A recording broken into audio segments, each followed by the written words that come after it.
Good morning, everyone. Hello, how are we all? Morning. And if it's not too late, Happy New Year. Thank you all so much for coming. Hopefully this has been something to look forward to in the new year, blow those Blue Monday blues away. And thank you for taking the time to come to our symposium today, which is entitled Turbulence, Metal Flows in Thinking and Things. So my name's Jonathan Boyd. I am an artist who works with and through metal, as well as the head of Applied Art here at the Royal College of Art. Applied Art is a remit that includes the Jewellery and Metal programme and the Ceramics and Glass programmes. And I'm really delighted that today is finally happening with our disco lights.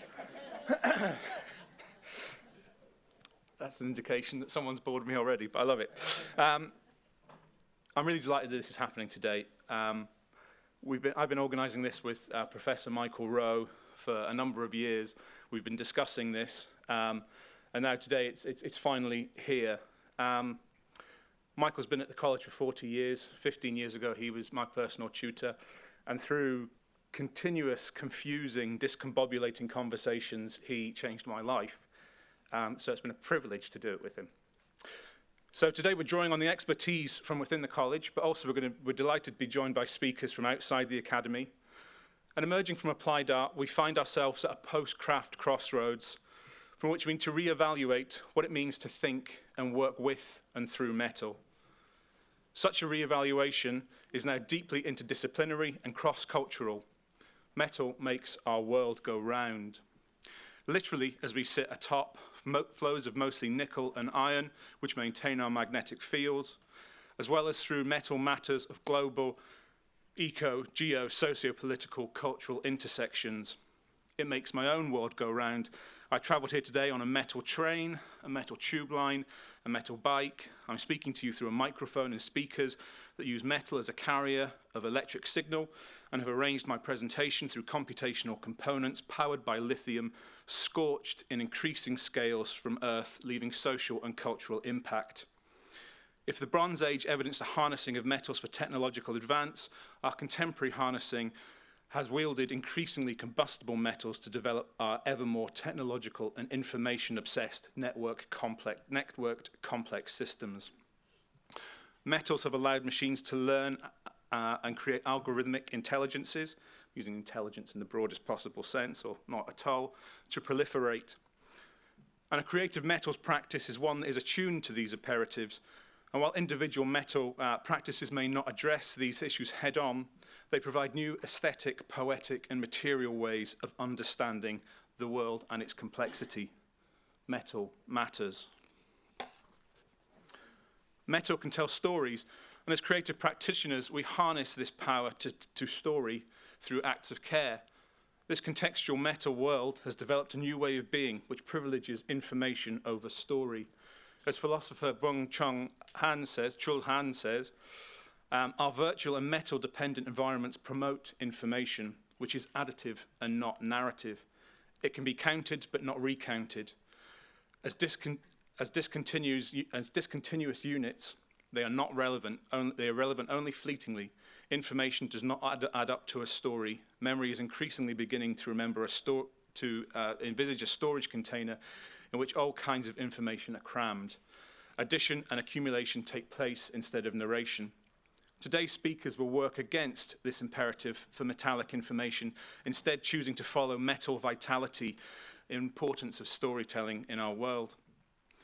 We've got a really packed day with a range of international speakers from across several fields, including artists, academics,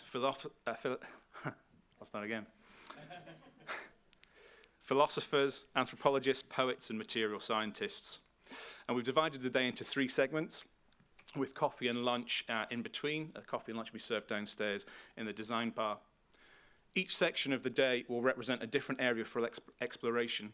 Section 1, entitled Moving Towards, From Past to Future Possibilities and Methodologies. Section 2, After Lunch, Making Sense of Our Senses. And Section 3, Metal as a Global Concern. So, why metal? Why now? Each section explores metal as a distributed concern and explores how we might expand our research and practice in these areas. distributed through multiplicitous agential factors. This is no longer a holomorphic stance of artists shaping material to their will. This is soil and dirt and sonic reverberations and air corrosively creating possibilities. This is networked interactive performances in virtual metal-created environments. This is a return to pre-Enlightenment reusages of metal, not as a static thing, but as the ever-recoverable and the moving from form to form. This is a metal thinking, not one of Cartesian dualism of mind controlling matter, but a new type of thinking that lives in the shadows of the material turn and the new materials and the new materialisms that it forged. These ways of looking at the world have sought to emphasize the agencies of matters and materials, overcoming hierarchies of the subject lording over the object. And there's historic precedence in positioning the metal artist as a key figure in understanding material agency. The philosopher Martin Heidegger, not that one would want to quote such a figure, described the making of a silver chalice and the hierarchies at play. The artist coming forth in a register of matter, concept, thingness, and maker. Note that the maker comes forth. The artist does not manifest the object, rather the artist acts as a gateway for artworks to emerge. Gilles Deleuze and Félix Guattari also used the example of a metal worker, returning to the forge repeatedly as an example of the interactive, becoming and ever-forming rhythmical dance of matter, of meaning, of flow and reconfiguration. Artist harnessing the chaos to bring and create blocks of sensation. Metal is a way of thinking through the world. In material engagement theory, we're urged to consider what we think through a distributed cognition, where the material world extends our cognitive experience beyond our bodies. Lambros Malaforis says, thinking is not something that happens inside brains, bodies, or things. Rather, it emerges from contextual processes that take place between brains, bodies, and things. And we believe there is an urgency to address questions of and around metal. We're at a moment and a crossroads in the world with climate impacts, humanitarian issues, and distributed forms of intelligence. All of these things gain traction through metals. The way we use metal and think through metal requires creative assessment and an awareness of its properties in relation to our lived experience. Creatives will talk today about the historic way in which we've interpreted metal here at the RCA, as well as poetic and creative resonances that implement shifting perspectives on our material world, asking questions of human interpretation, labor, reuse of material, deep time, and the sensory way we interact with things through sight, sound, taste, touch, and making sense. The arts cast a critical eye over things, refusing to accept them as presented, and instead probe through iterative interrogation and emergent methodologies.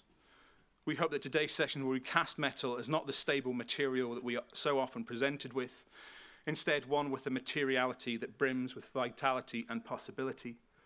As presentations develop, we might reflect on the ways in which we can become attuned to things through metal. Metal is not an inert material, it is turbulence just out of our vantage point.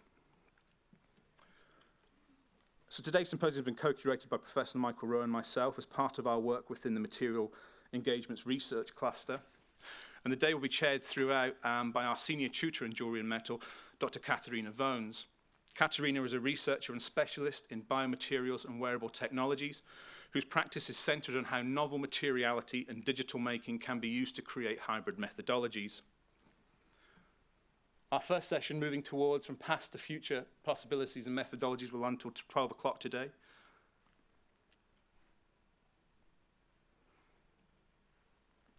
Professor Michael Rowe will ground today's discussion with a reflection back to various different periods of metal art and design throughout the RCA's history, outlining the conceptual and practical undulations of metal practice.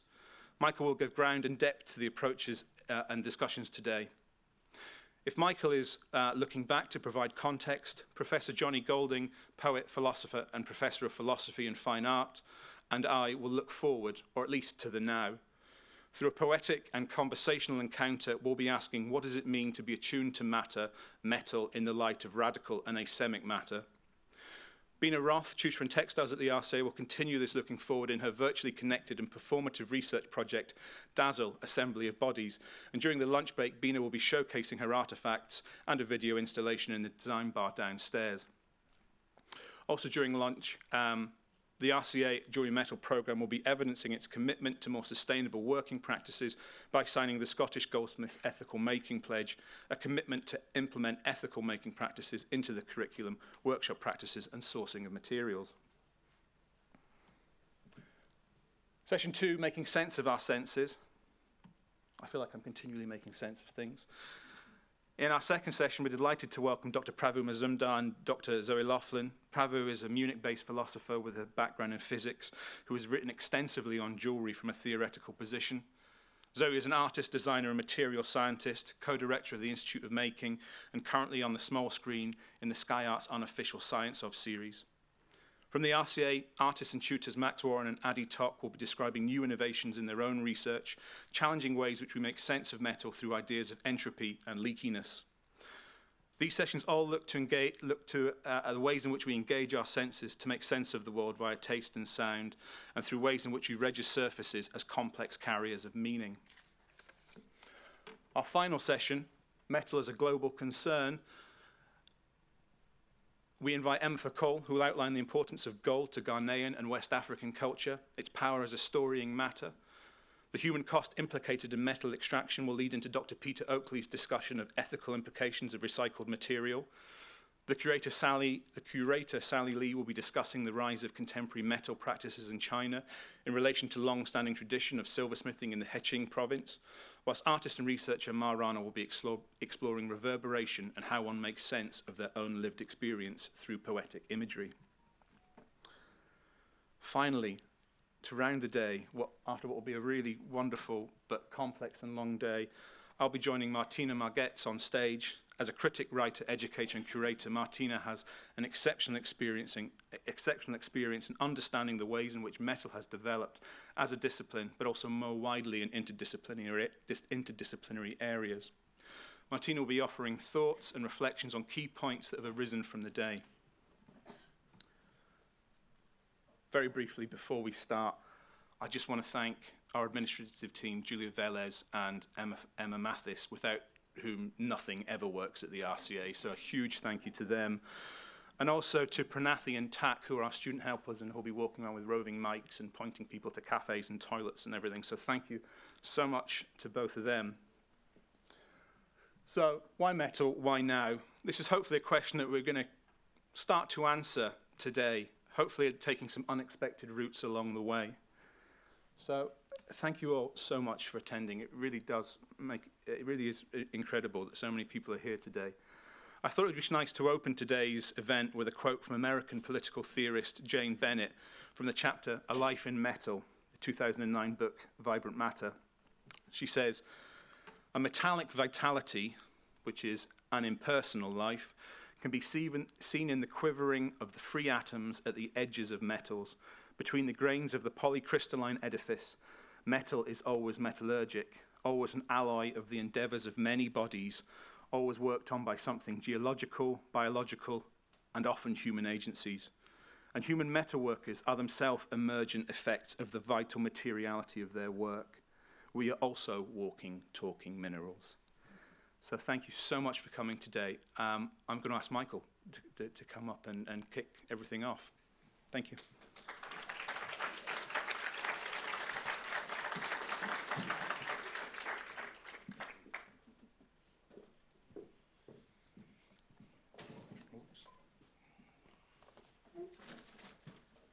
Something here, sorry about that. There's your watch here, Jonathan.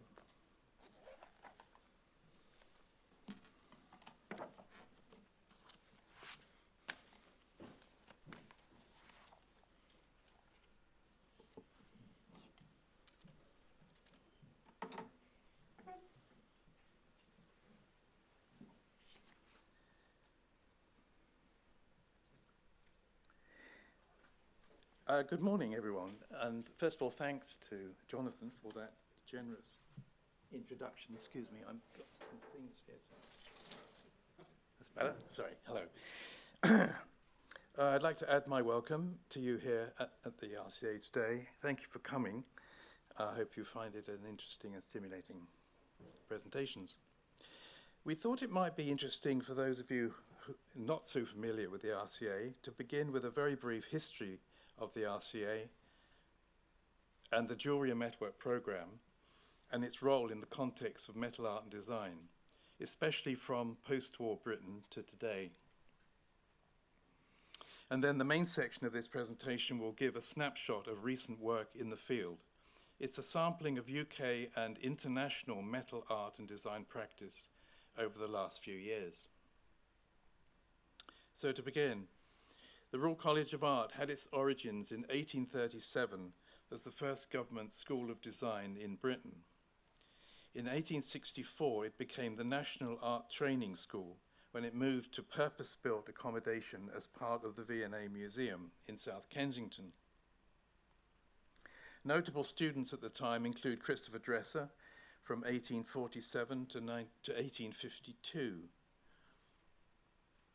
The earliest record we have of silversmithing on the curriculum is from the first prospectus, published in the year 1926 to 27, where it notes, "In the metal workshops, silversmithing, chasing, repoussé, lathe work, enamelling, and engraving on metal are taught." This would seem to indicate an emphasis on technical education rather than design. The School of Silversmithing and Jewellery was established as a separate program in 1948 under the leadership of Professor Robert Gooden, an architect by training and who also became pro-rector. Complete autonomy was achieved when silversmithing and jewellery acquired its own space in the new Darwin building, which opened in 1962. This shows the workshops at that time. Finally, in 2015, the Jewellery and Metal programme, as it's now called, moved from Kensington to here at the Battersea campus, now retitled RCA South. This image shows past professors and heads of Jewellery and Metal programme over this period. Robert Gooden from 1948 to 1973, Gerald Benny from 73 to 83, David Watkins from 83 to 2006, Hans Stouffer from 2006 to 2016, and now Jonathan Boyd, who, as he said, in addition to being program lead of Jewellery and Metal, Jonathan is also head of Applied Arts since we joined forces with Ceramics and Glass program in 2020, with Steve Brown as the senior tutor in Ceramics and Glass.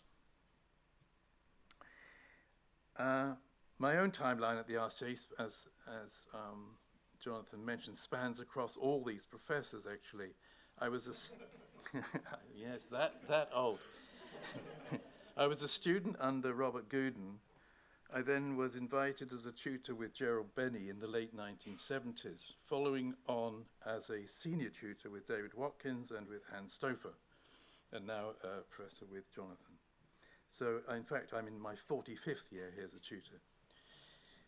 I'd like to also add that silversmith Rebecca de Quinn has also been with us as a metal tutor for 25 years.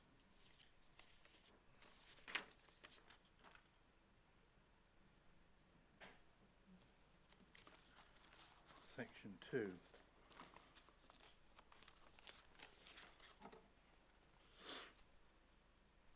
In this section, I will show a brief history of developments in silversmithing and metalwork in Britain from the 1950s to the present time. Following the Second World War, all creative energies were directed at rebuilding Britain.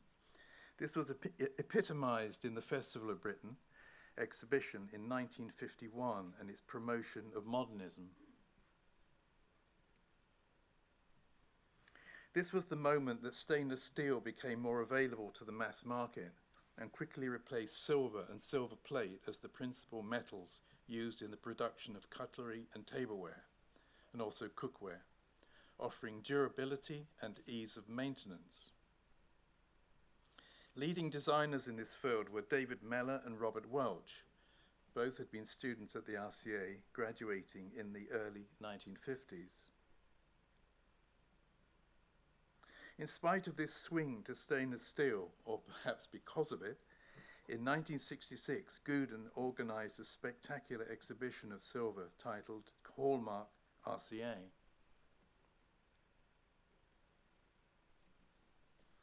There followed a period of reaction and conservative responses to modernism. Gerald Benny was a near contemporary of Mellor and Welch.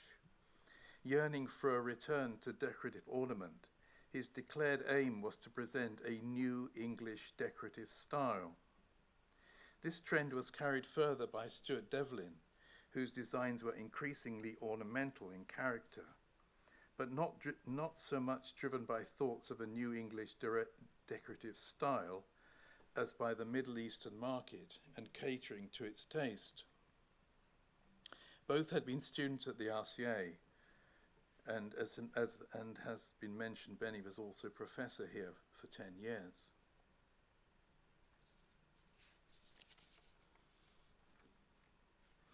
Another reaction to unadorned modernism is seen in the decorative style that could be termed neo-ruralism, essentially an arts and crafts revival.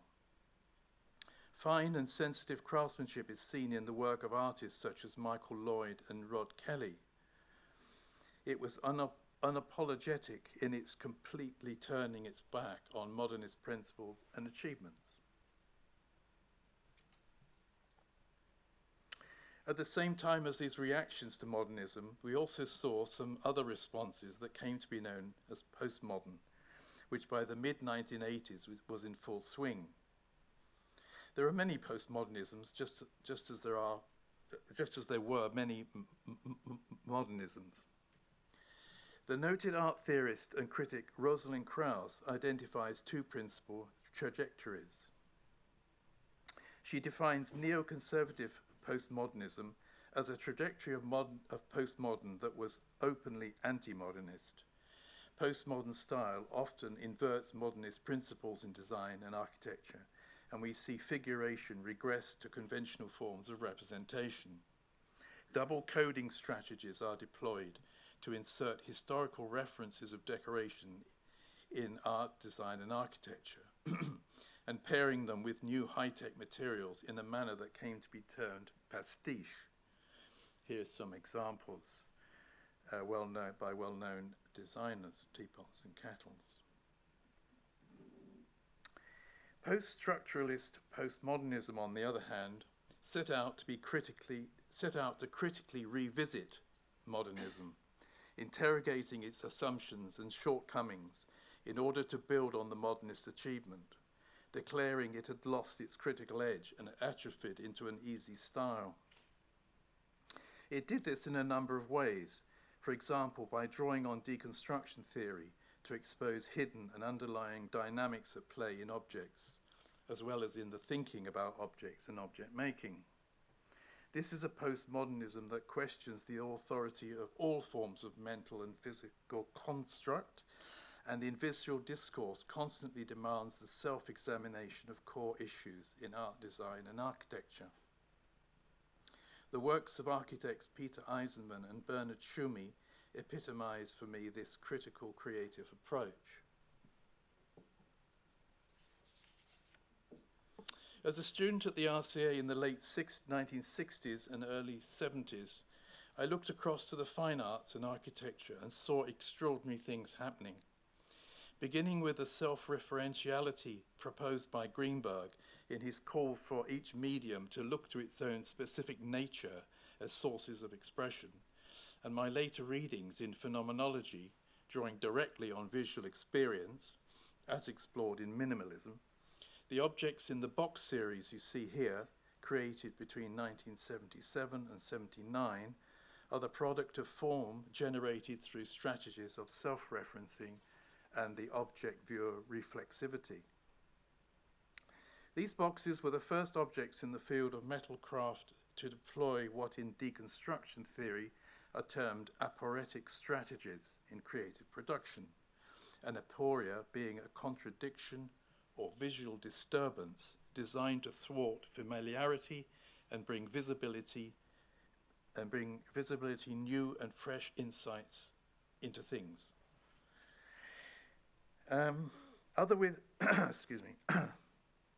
Along with other young craft practitioners at the time who studied at the RCA, Alison Britton and Carol McNichol in ceramics, Fred Bayer in furniture, to name a few, a distinct sea change is seen at this moment when craft gave itself permission to be non-functional, but only on condition that in doing so it must undertake other kinds of work than be simply decorative. The Crafts Council were key in supporting this new thinking and experimental working methods.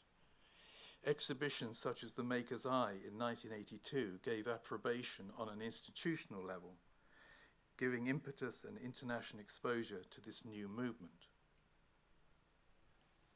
This is perhaps a moment to mention another influence that encouraged silversmiths to look beyond silver to the creative potential of other metals such as brass, copper, bronze, tin, and zinc.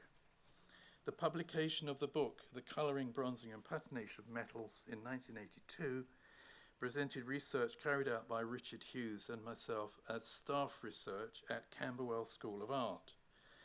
These techniques and processes gave artists and designers new creative potential for expression in metal.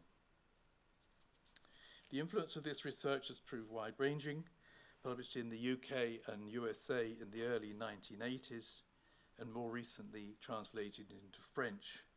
This research has received an international audience.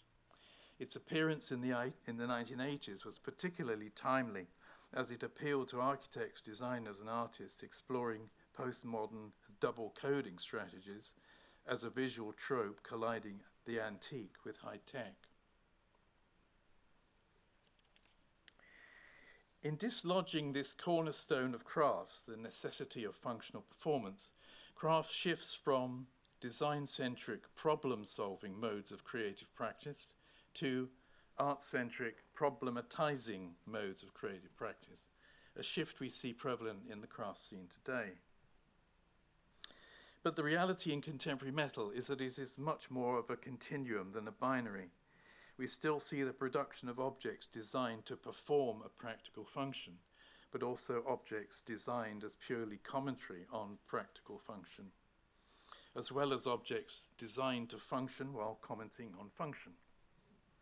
And beyond that, we see metal serving as the medium and vehicle for exploring and expressing completely other and unconnected narratives. It's all very fluid. Self-referentiality is one of the creative strategies that led to the emergence of distinctly new kinds of physical entity in the realm of the applied arts. And its presence has turned out to be pivotal insofar that it opened the way for alternative strategies to emerge as new forms of narrativity. And in this, I believe to be key, post-structuralist thinking displaced and dispensed with the need for an iterative collective style as the hitherto traditional default generator of form in design and the applied arts. In the UK, this very particular kind of investigative, apparatic, narrative approach in metal has been opened and carried forward, notably by a lineage of practitioners that include Hans Stouffer, Simone ten Hompel, David Clarke, Rebecca de Quinn, Max Warren, and Adi Toch. I will end with a quick-fire sequence now of a sequence of images, that give a snapshot of recent international contemporary metal art and design from the 1990s to the present time. It's not strictly chronological, but it shows the expanding range of attitudes and approaches, indeed turbulence, we're seeing today.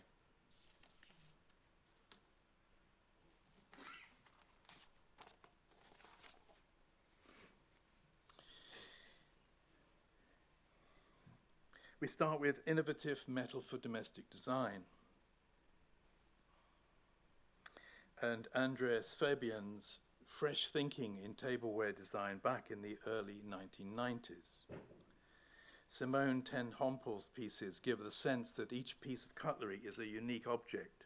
We don't expect this of cutlery.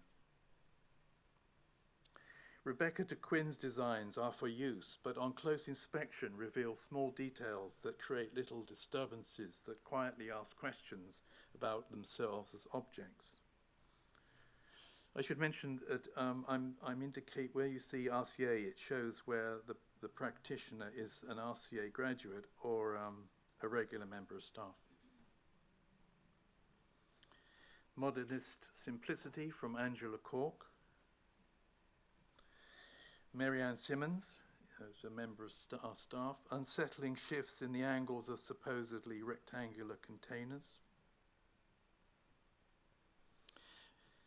Dutch designer Aldo Bakker's highly refined tableware forms with surprising and witty functional twists. In the salt container on the left, the salt retreats back into the handle for storage, which leads us into experimental eating. Ju-Hyung Park makes cutlery that seems to cross a boundary and merge with the food. And on the right, fusions of East and Western implements for eating. Maki Okamoto creates experimental reconfigurations of cutlery object typologies. The experimental approach to cutlery has been given impetus by Steinbeiser, a Dutch duo who bring together experimental design and high-end gastronomy. Michelin-starred chefs and selected designers are invited to work together in the presentation of banquets, where challenging demands are made on guests to experience new ways of eating. Niels Lind makes cutlery that collides very different worlds or spheres of activity. Stuart Cairns specializes in cutlery mashups. Individually made sections are conjoined with unlikely found objects. In this case, a toothbrush is on the right here. Oh. That's right, excuse me. In this sequence, I'm showing works where expression of process and materiality is the principal driver in the form-giving process. Peter Barhuus is well known for his mixed metal casting, copper, bronze, tin, simultaneously poured into the mold. Koji Hatakeyama is a Japanese artist whose focus is also on casting and specializes in creating striking and vivid patination. Patination is also an important ingredient in the Norwegian artist Pal Vigeland's sculptural language. Two artists now who are known for their sensual engagement with metal through hammering processes, responding to the flow of sheet metal when hammered. Hiroshi Suzuki and Didi Ikubiya.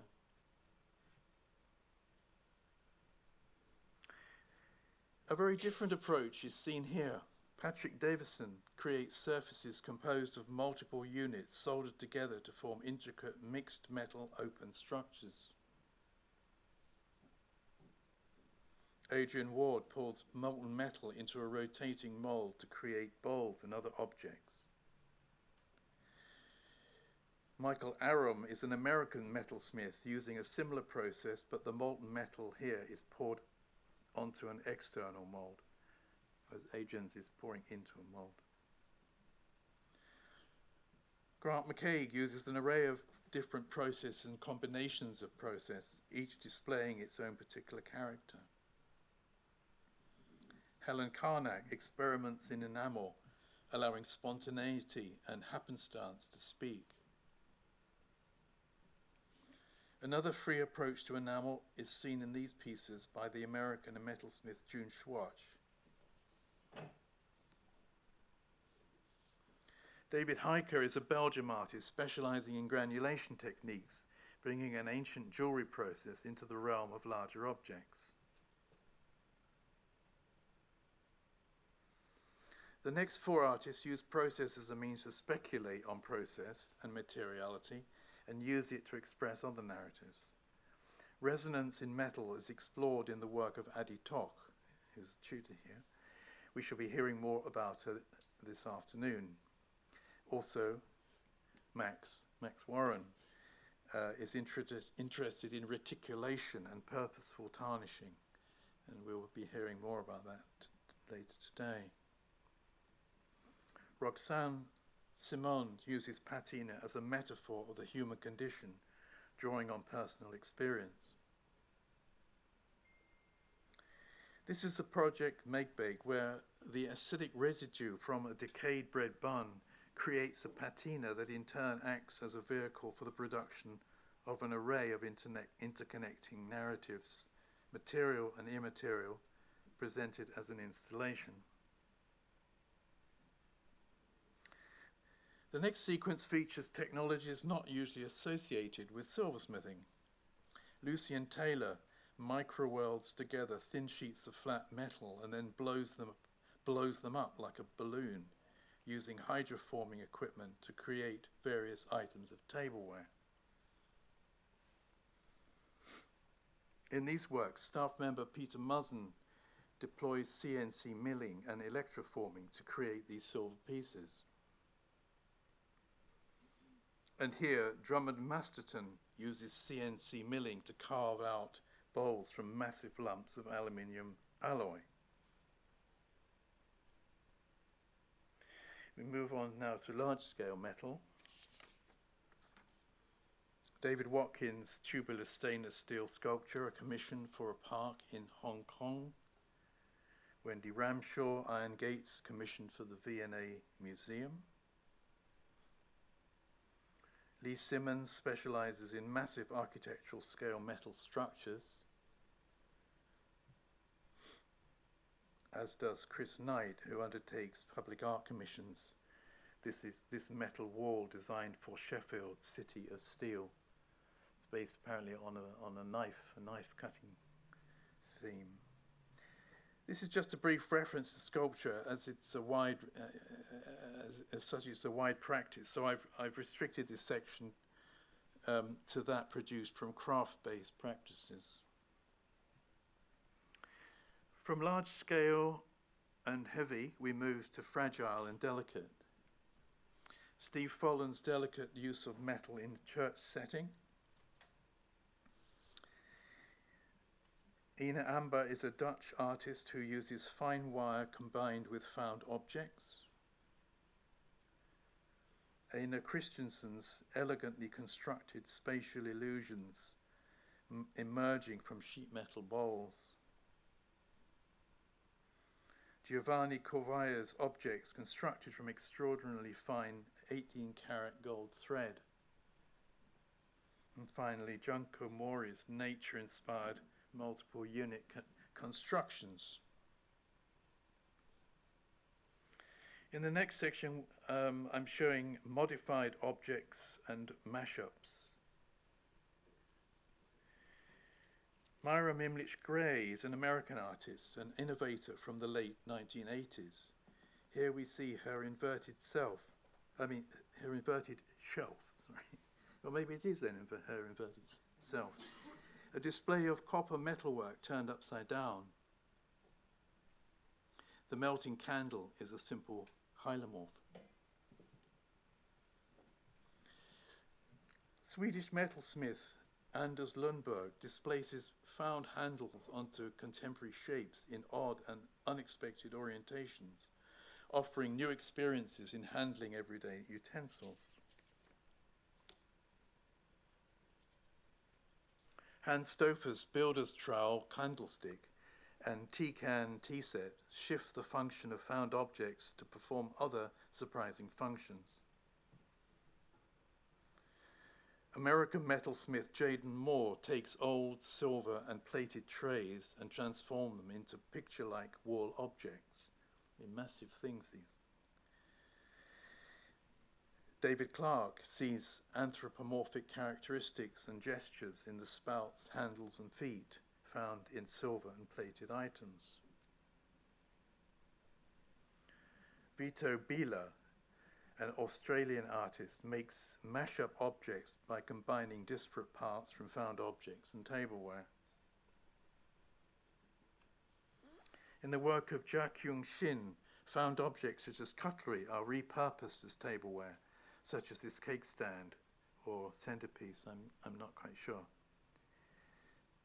And in the work of Anne Carrington, cutlery is transformed into a decorative floral bouquet. on the subject of bouquets. Breakfast Bouquet is the title of this piece by Julie Ann Scholes. Decorative tree-like vessel structures and some candle holders. Finally, Jackie Chong-Shi creates witty and surreal collisions of everyday domestic objects. We'll be hearing more about this influential silversmith and other contemporary silversmiths in China from Sally Lee later this afternoon. The next section looks at physical outcomes. The next section looks at physical outcomes where the narrative needs to be expressed in more than just a single object. This can take the form of an assemblage of objects or an installation.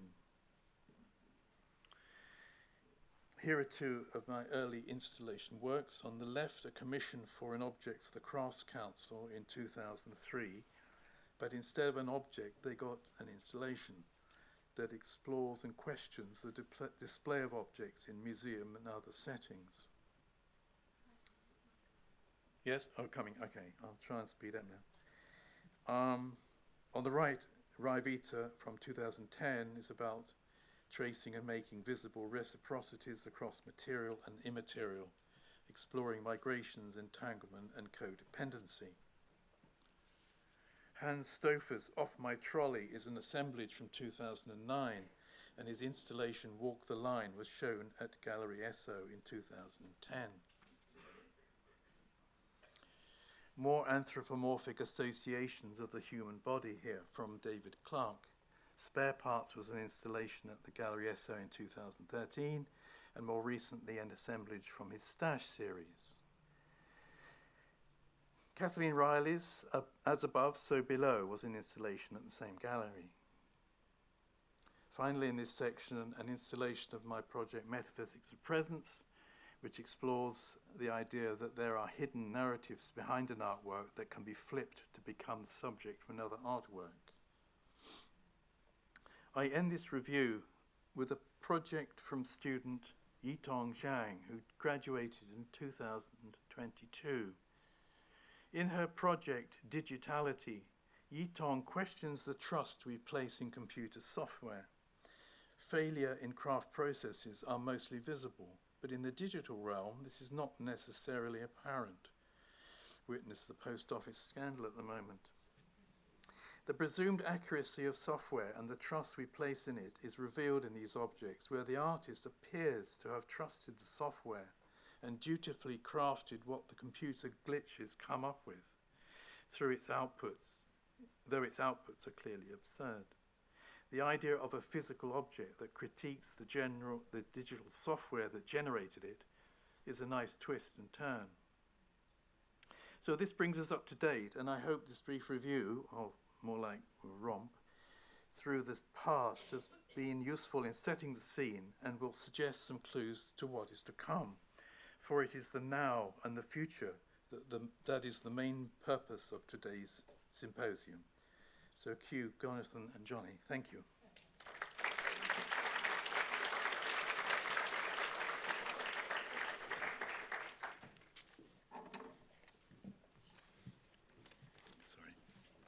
Thank you very much, Michael, for this comprehensive and informative overview of a history of metalwork and of the RCA. We continue our journey into the future of metal now with a performance, well, I'm not sure actually, by Professor Johnny Golding and our very own Jonathan Boyd, entitled Metal After Material, Vibrations of in Radical Matter. Over to you.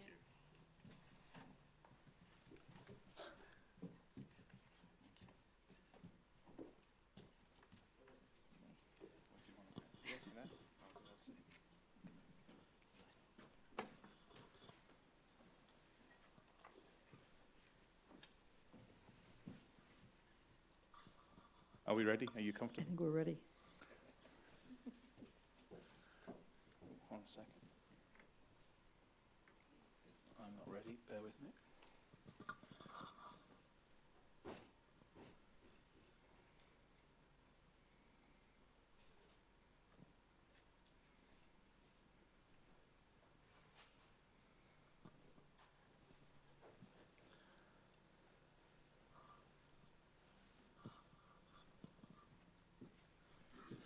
Hello, everyone. Hi, Johnny. Hello.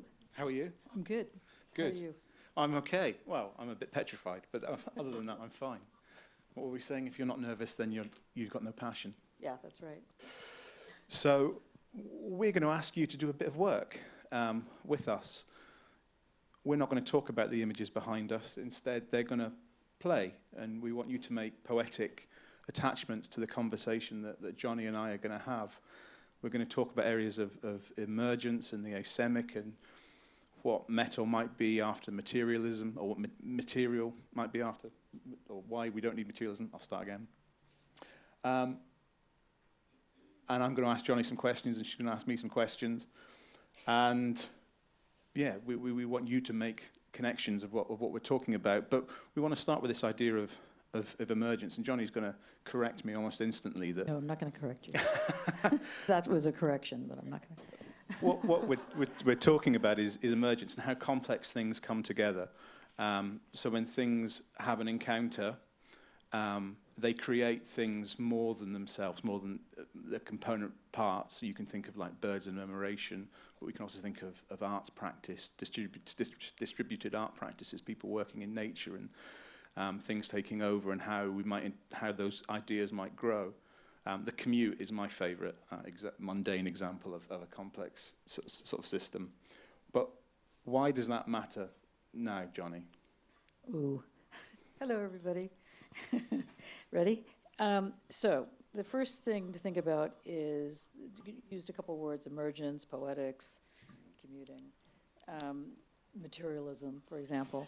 So I just wanted to circle back to that and have a think. And before I do that, I just want to thank everybody for being here. Oh, yes. I will try and do a double take here. So the first thing you're seeing on the screen is actually something that is like a brain synapse. I'm just throwing that out there. So you see these kind of two entities, they're like brush heads, and they connect. And that connection, that's the emergence. So just have that in your mind as we use those terms like emergence, because the emergence isn't something that comes out of something, it's actually the connection. So you start with a connection.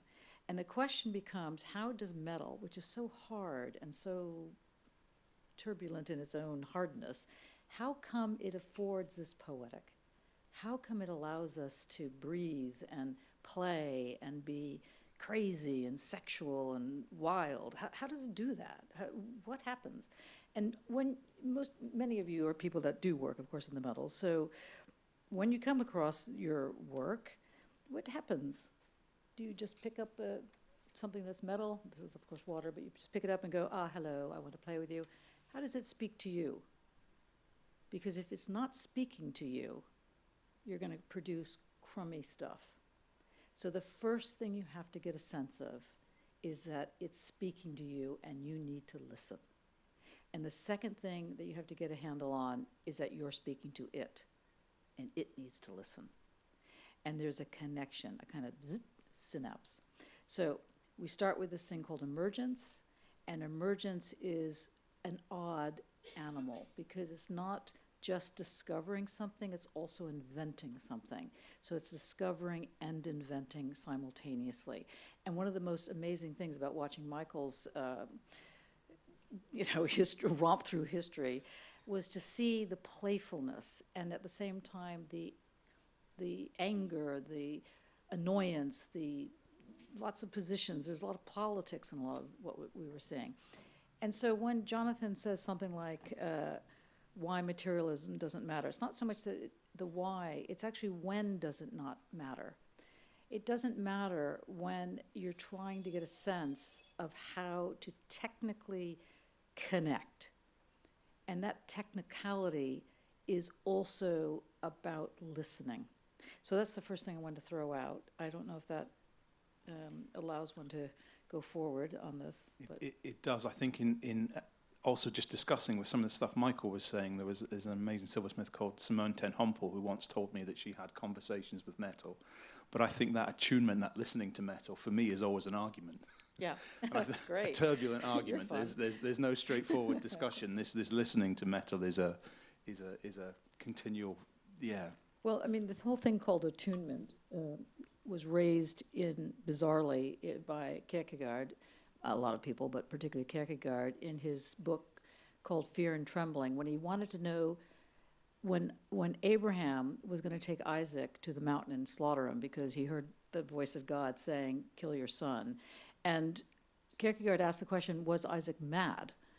I mean, it does seem like I'm going to kill my son because God told me to do so. Don't you think it's a little odd? And so he raises this question of, when are you meant to take the leap? When do you take the leap? Everybody in this room on some level has taken a leap. In Kierkegaard's sense, is a leap of faith, but a leap to think, yeah, I can do this. I don't know what I'm doing. I don't know how I'm doing it, but I'm going to do it. That attunement is the key, is the task of art. And it's the sort of bottom line, as it were, to what we're talking about today. And I know from a lot of the work we've been doing, we've been describing these ideas of artistic or creative not knowing, or this idea of emergence, that emergence creates uncertainty, that these things encounter each other and there is a leap forward into that. Can you talk to what that means now, I suppose, Johnny, in this time where we're working in AI and looking at these systems, and there's this complexity of meaning and proliferation of stuff? I'll give it a go. I'm not sure how far I'll get with it, but I'll give it a go. I mean, the first thing to say is that it's not just about not knowing. It's not like you're just walking around going, da, da, da, da, then you have this great epiphany and then you make an amazing piece of work. You have to have some form of skill. You have to kind of know what you're doing. So I would rather think of this whole experience, and we can get into heavy philosophical terms, but I think it's easier to think about jazz. I don't know how many people like jazz. I'm particularly into free jazz, and I'm particularly into blues jazz. Those are my two go-tos. And for anyone who has ever heard of Cecil Taylor or any of these other fabulous creatures that have created amazing ensembles, when does the trombone, or when does the violin know to come in? When does the sax know to come in?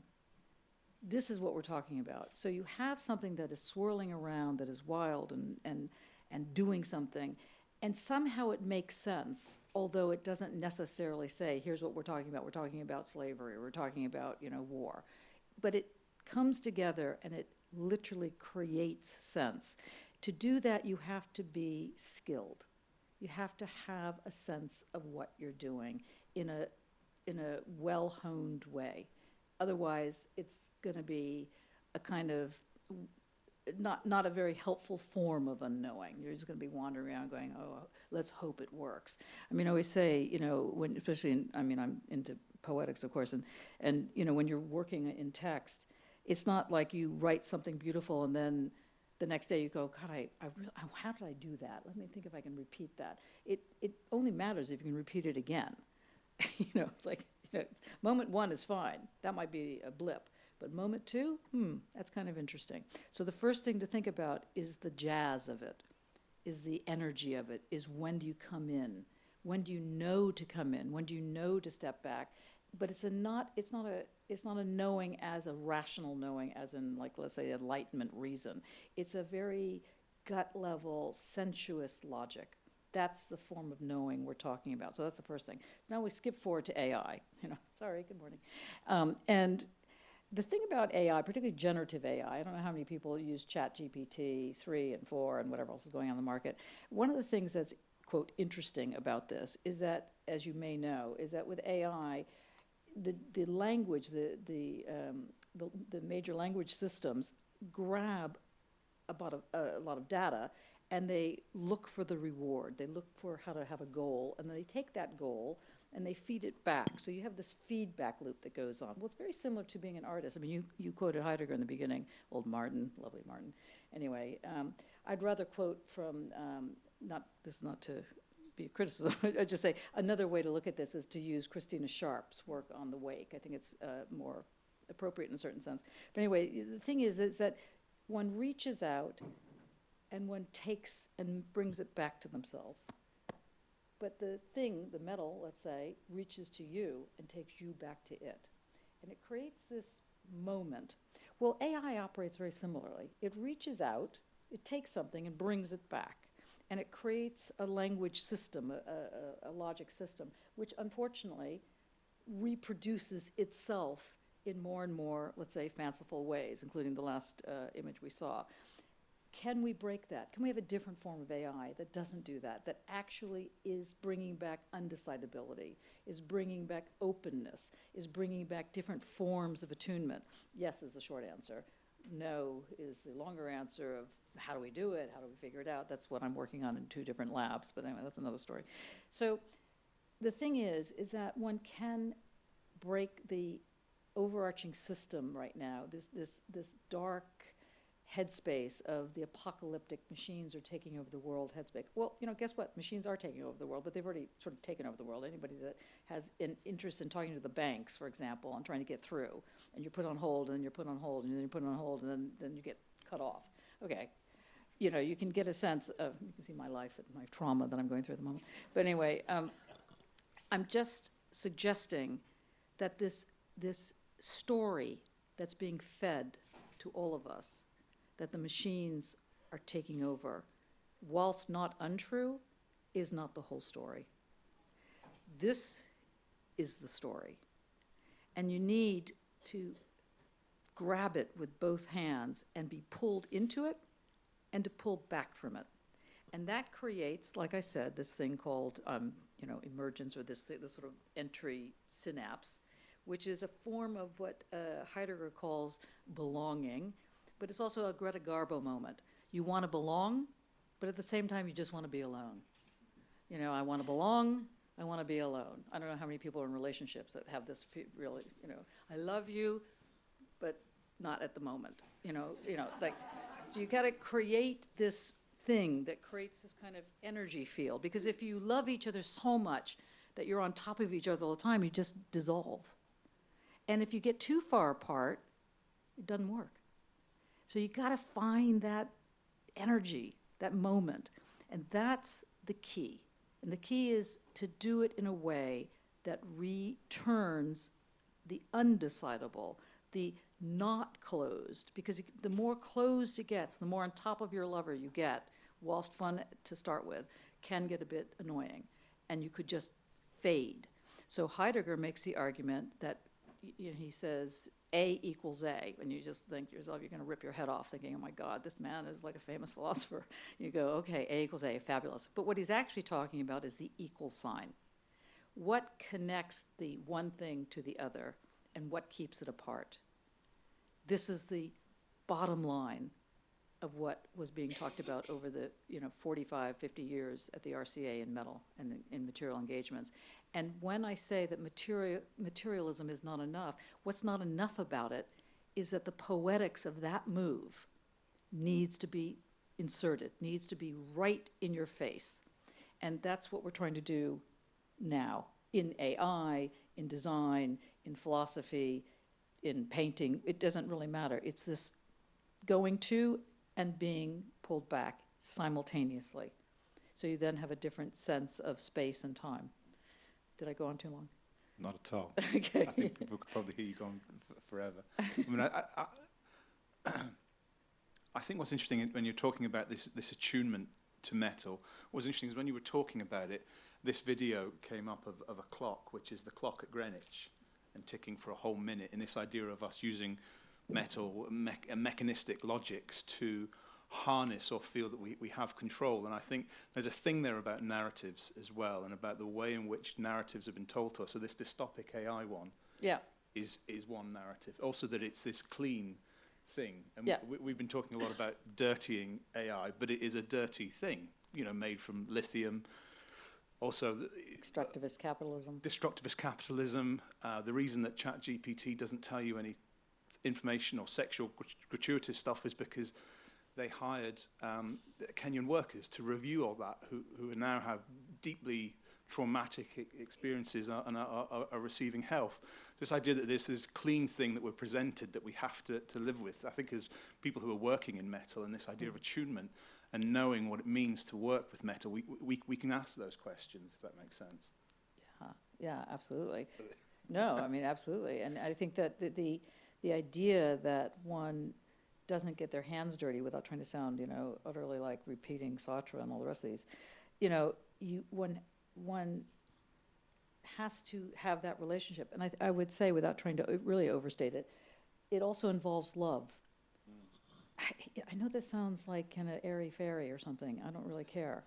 It requires loving this entity, this thing, to have this energy, to have this you can have negative views on the object. You can hate what's going on. You can struggle with whatever, but it's not going to work in that attunement moment if you don't have a sense of how the connection requires this form of love. And as Nietzsche would say, it's not just that one needs to know that you want love. You need to know that you can love. It's really important. You can inhabit this. So it sort of tries to get into what you're saying. And I guess the other thing I would just point out is that with the ticking of the clock, so you have these so in between the marks of the second is technically a space. That's not the space we're talking about. That space is often understood as not the mark, and therefore it's the other, or I don't know, something else. But what one finds is if you realize that the mark and that in-between space actually require each other, then you have a way of bringing in openness and undecidability and so on. This is a whole, we can get into, 21st century philosophy now if you really want. You can get really carried away, so stop me. But the idea of this beat, which is basically considered a mimetic, a sameness. This is a same moment happening. But we're talking about difference. Some of those art pieces, those metal pieces and so on, were just incredible. Not because they were repeating the same thing. They were repeating difference. How do you do that? How do you actually do it? Because that's where the energy starts to flow in really imaginative ways that you will not have ever known about. And it just circles back to this question of unknowing, because it's not like you have in mind, oh, I'm going to make it look like this, and you go off and you make it look like that. You can do that, and that will make a product, but it might not have that energy. And that's the key of understanding how the difference comes in.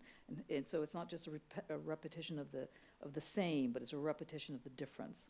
And the only other thing I'd add is, maybe this isn't the right time, I'm not sure, but this thing about distributed intelligence, or did you want to speak about something? Okay, so one of the AI labs I'm a PI on, in fact, I'm the PI on it, but anyway, at the moment, is with octopuses. And the amazing thing about an octopus is that it has 9 brains. Please don't eat octopus. I'm just throwing it out there as a request. They have 9 brains, which is incredible. And the central brain is kind of like a conductor. And the other brains are kind of like a jazz moment. And the conductor tries to get everybody going, but they don't necessarily pay attention. And so everything's kind of working together because the intelligence of the entire creature, the being, is across the surface of its entire self. And it has 2 eyes, but it actually sees out of its tentacles, which is completely bizarre. It has a psychedelic vision, which it's seeing through its skin. I would say that happens with metalwork. So the patina you were talking about, it was really like octopus intelligence. This way in which one could have the whole story across the surface. And this, to me, is the beginning of returning the difference as opposed to the sameness. And it's also the reason why we've chosen the image for this presentation, which is a piece of Max Warren's work, which is, what's the process again, Max? Reticulation, where you heat metal, but only enough so that the under of the metal heats up enough to wrinkle whilst the top stays hard. This idea of attunement not being a sight, not what you're seeing, but what you're listening, you're feeling it. There's a coming together that is just out of sight. Well, it's also a different form. I mean, I'm sure people know this, so I'm sorry if I'm sounding like I'm trying to say it in a very too overly simplified way. But the term haptic, I have a bit of an allergy to. It's like, so you have like the eye sees, the fingers feel, this kind of thing. But actually, it's very different. Your body can see. Your eyes can hear. What happens when you shapeshift within, first of all, within your body, but then away from it. And the patna scenarios and the reticulation allows for a whole different surface that actually begins this call to you to hear, to see, to feel, but not necessarily eye seeing, fingers feeling, but this shape-shifting that goes on, which I think is also part of your work with the commuting and the footfall and the way in which you get into this thing called ecemic poetry, which is miraculously on the screen at the moment. Do you want to make a comment about that? Yeah, I think it would be worthwhile. I mean, so much of my own research and practice has really stemmed from the fact that I have ADHD and I'm dyslexic, so all answers always seem distant and ungraspable, but that come to me. And actually, with working with Johnny and also some of the readings I've been doing, I was really, I read Karen Barad quite a few years ago, but this idea that matter and meaning are connected and that language has been granted too much power was something that instantly resonated with me. That we might understand material and mattering as a type of poetics, something that unfolds and grows and is living. And so these pieces here are ecemic, and how one might understand this not knowing as a type of ecemic mattering. And so when I say ecemic means not having semantic meaning. So words, but without the meaning of the semantic meaning of that word. And so then you start to take on these really bodily, in multiple different ways, not just human bodily, bodily emergent structures of meaning, which undulate and grow, and which, for me, poetically communicate about how we might think about metal as this turbulent thing, that thing that we're involved with, that we engage with. You know, I think so often we're presented with metal as this hard, inert thing, but anyone who's ever been in a typography room will know that metal is sticky. And so when you talk about sticky cohesions, you know, you can smell lead, you can feel it, you can feel tin, you know, it has a different touch, you know, it comes to you in a different way. So these ecemic, undulative poetics are ways of trying to express that idea of this knowing, not knowing, this coming to be. So, I mean, I've called them ecemic, but they could also be presemic, that there is a material matter and meaning that we make sense of before it becomes language, before we analyze it and write it down. I'm going to just ask you, when you're looking at this, to have another image in your head. Think about an hourglass, you know, with the sand going through. So there was a person named Robert Maxwell who, in the 1890s, I think it was, he realized that there was a whole different way to think about time. And when one did think about time differently, you got to this kind of ecemic thing. So if you think of this hourglass, and let's say the top of the hourglass, we'll call it the past. We have the sand going through. And the bottom of the hourglass we'll call the future. And the middle, the waist of that hourglass we'll call the present. And what he did, because obviously they were mental at that point, that he actually thought about doing this is quite incredible, is bending the top of the hourglass to the bottom of the hourglass.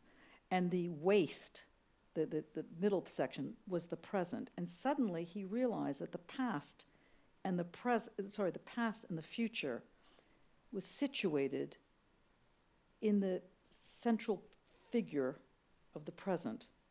Now, this might sound like, okay, that's interesting, but this is the basis of quantum and condensed physics, quantum matter and condensed physics, where they realized that the plurality of the present required this sense of the future that's fed back into the past, and the past into the future, which situates itself and circulates in the present. Now, that was just a minute, okay, like, you know, grab your brain, put it back in.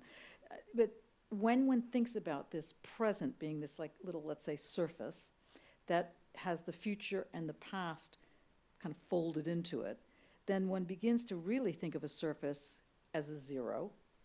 And that surface, rather than being zero in old versions of CAD and different types of AI, as zero meaning no and one meaning yes, that zero was about the past, present, creating this movable feast that could be situated with a mark. Not a one, a mark. And the mark would run into that, like, and make the zero react. And that zero is itself an emergence, but once the mark approaches it, it becomes either enfolded as a bigger zero, a bigger surface, or it becomes another mark.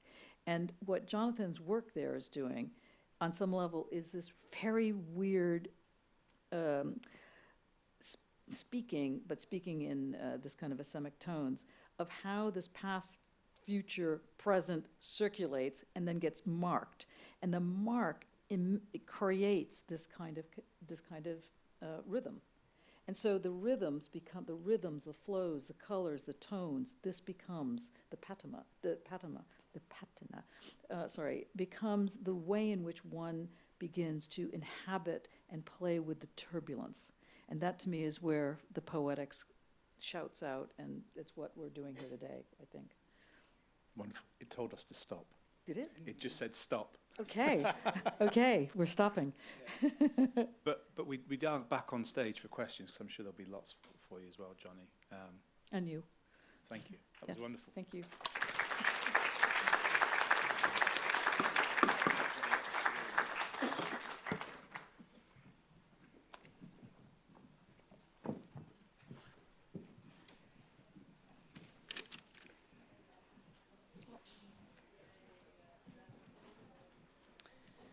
Okay, thank you very much, Jonathan and Johnny. Next, I'm very pleased to introduce Bine.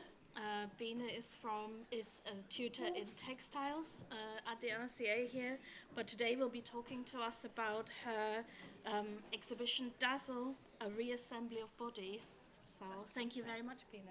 Thanks. Do you have it already on there? Okay. Or do you want me to just... Ah, yeah. Okay, perfect. Would I see? Ah, I see. Okay, great. Cool. So I don't need this. Okay. Okay. All right. Welcome. Hi, and thanks for inviting me and having me here today. And it's great to see that it's filling up even more now. So my name's Bine. Thanks also for the introduction. And I'm a tutor for the textile program here at RCA, but also part of a collective called Pipote. And within our research, sort of with the collective, we look at the combination between like performance, fashion, and technology to craft participatory mixed reality experiences. So today I'll be talking a bit about like metal as a connecting material and a tool to support and enhance like bodily experiences. I mean, like we've already heard now, also through the conversations, a bit more about like how metal can be a material that has a certain kind of like sort of qualities.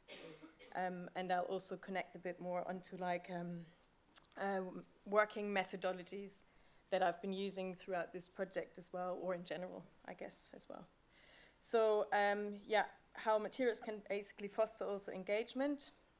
And I'll be showing you one of my projects, which is called Dazzle. So just a bit of a backlash, sort of to start off with, like also explaining like the interdependence between the body, materials, and technology. I just wanted to show you these like a simple tool basically nowadays, needles. So however, like also these simple tools, which is made out of metal today, I mean, back in the days was made out of bone, has also shaped like different experiences now, and it also helps us to sort of create like a body extension to some sort. So now here metal nowadays sort of is used as a property to create more durable objects, obviously. And I think this to me is also like a piece of technology already. So my definition sort of tech, it is a tool, and it's also, I use that also within my practice, also as an inspiration and as a tool. But it's also something that sort of connects us humans and objects as well, and helps us also to communicate, navigate, and expand our skills. And it also has an impact on the environment around us, and sort of creates relationships within the world. Also coming back to Heidegger, sort of also Heidegger, sort of the philosophy, who also made us think around tech in certain kind of ways. So Heidegger's analysis of technology and the question concerning technology consists of like three main claims. So one's like technology is not an instrument, and it's a way of understanding the world. The second one is technology is not a human activity, but develops beyond human control. And the third one is technology is the highest danger, so risking us to only see the world through technological thinking. And as said, within my practice, I also use tech, and I use it as a tool, but also as an inspiration, also to create like meaningful sort of experiences, not losing also that physical touch and also the connection to the material itself. So now I'd like to introduce Dazzle, as mentioned before. So this is one of the projects I've been part of. It's a collaboration project with a studio called Gibson Martelli. Also showing like sort of the collaborative aspect and the co-creation that we sort of have in this project. I can relate back to Johnny also mentioning around jazz. So we had an interview once, and one of our colleagues, like Bruno, he actually related in our co-creation and working process that the way that we sort of work together is like slightly like a jazz piece. So every now and then someone steps forward, takes the lead, and someone goes back again, and that we have this interrelationship of like someone doing a solo, but then also silently sort of going back and then starting the conversations again, which I quite like as an alliteration of like working and collaborating. Oh, am I going too fast? All right, sorry. Oh, this is meant to be white in the back, I think. So, sorry, there's the title sort of missing. So we see this project also as a Gesamtkunstwerk, like a German term, which is obviously like quite known. So sort of like everything sort of coming into play. So all collaborators sort of like working together, talking together, and then also having like an all-rounded sort of experience of materials and everything working together. So in this project, I also, well, my colleague is called Alexa Pullman, and she's also coming from a fashion background, but also from design interactions, a course that is no longer existent at the RCA, but used to be. So it also looks into like speculative sort of methods. So we have like sort of a bit of a hybrid sort of also going on, and also like our conversations are quite different from our different sort of backgrounds.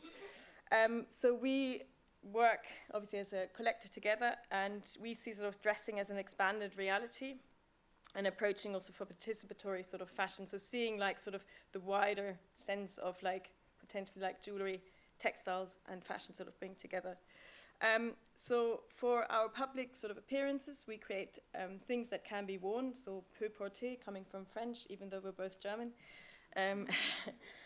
And also creating like interactions with materials and expanding therefore like the realms of wearable technology, where people can literally also get in touch with materials and the tech. And I see sort of the sensory sort of apparatus is like the humans, so that's our main sort of playground. So working with the body and for the body. And I also sort of like throughout the exhibitions that we had with this project, I also saw each performance sort of like a social experiment to test and investigate also these bodily interactions and material interactions, objects and tech.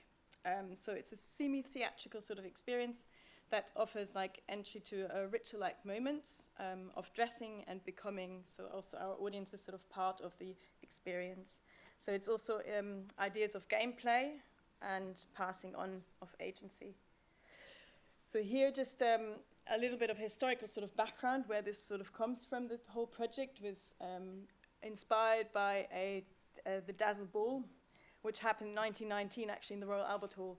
So sort of the first, like you can see in the left corner, it is for us like one of the first sort of immersive experience you could sort of have.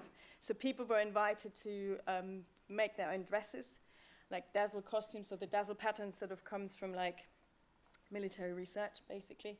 So sort of disguising and confusing the enemy as well. So these black and white patterns which were painted on the ships during the World War I. So after this sort of like time of war, the Dazzle Ball was sort of like coming up again with the Chelsea Arts Club, and it was held at the Royal Albert Hall. So we see our experience sort of like, I'm hoping to see, so the videos are sort of working on that side. We see our experience sort of like putting in like 100 years later. Obviously we weren't able to do it in 2019 due to the pandemic, so it had slight delay. and had also a bit more time to sort of develop the project, which was to some extent also quite nice. But obviously also there was a different interaction with materials during that time, also with people, so there's a lot of things that sort of came into play during that time. So up on top you can now also see so this is the virtual environment, the virtual experience that you can see, so objects coming in and out, being maybe personas, maybe avatars, maybe bodily experiences, but then also sort of then hiding back again into the background. So this is what you would see when you're actually looking into the VR. And now, okay. So our costumes were created by the Desert Collective, and that was sort of also a design probe into co-creation. We invited students around the globe, so from Singapore, Germany, also the UK and Bangladesh to support us, and we sort of had a co-creation process happening. They were donated fabric with the patterns on it, and the students developed a zero waste pattern, which was also then used for the experience. So people actually came into our experience, they start dressing up, they start being part of the experience, getting in touch with the materials, and then getting into like either VR headset or different sort of modes of like exposure. I'm really sorry that it's not seen here. So this is, hopefully, I'm not sure if I could change it into a white background, but this talks about like fashion as commoning. So there's looking into like different sort of philosophies also that comes into like our experiences and the way we sort of work. So people, as said, sort of enter our experience by getting dressed in the costumes. And then sort of dressing is also obviously seen as an everyday sort of act, right? You get up in the morning, you have this sort of way of like getting dressed and getting up. And then there's also like the part of later on you'll see also like the metal or the jewelry sort of coming in, where people then start adorning themselves and sort of getting in touch with different materials and different ways of being. And it's always quite nice to see that people actually were really enjoying also getting dressed and enjoying also this part of the participation. So it said also like, you have different modes of experiencing it. There's one way of getting into the experience, just watching it, as in watching like the live motion capture with the dancers. There's another way of like being in a VR headset, as in like what I showed before. And then there's the third part, where you can actually get into like the VR headset, but also getting into an avatar and engaging with the dancers. So this is another excerpt from a book from Claire Bishop's Artificial Health, which talks about like participatory art and the politics of spectatorship. This is now moving on its own, sorry. And focuses on 3 key moments in historical avant-garde that foreshadow the emergence of participatory art. So also participation is obviously quite a big focus in our work, and making people part of an experience, and also making people getting in touch with the materials that we sort of offer. I think that's quite an important sort of fact, that we are also very, like being very inclusive in a way, and that there is no hierarchy within the process. So seeing this as embodied cognition, so material sensations and muscle memory, so taking this sort of further in a way, and looking now how the performance also through different bodily experiences can be enhanced. So during the time whilst we were working on this project, also I'd sort of investigated then as well, like how people engage with VR headsets, or also with the controllers mainly, I guess. And these are sort of traditional controllers, and what you can see here as well, sort of the engagement with the material is quite like sort of grabbing it and having certain sort of like movements, and also being in certain sort of positions. It also makes you do it from the way that it's sort of like the handling. And looking at that, and then looking at like how this could potentially be changed, and looking at it more from maybe an adornment side, and maybe also looking into like more as an artifact. So I tried to investigate a bit more time and looking into like how we could potentially create different motion capture experiences. So I had a residency at the museum, at the German Museum of Technology in Berlin, where again my hybrid background sort of came in. I also was working with the jewelry department there, but also with the textile department. sort of seeing into like the interactions again with materials and what I would like to sort of create. So I was there for creating motion capture accessories. I hope motion capture is for most people sort of known. If not, there will be also later on like you'll be seeing like a video to understand a bit more about like motion capture.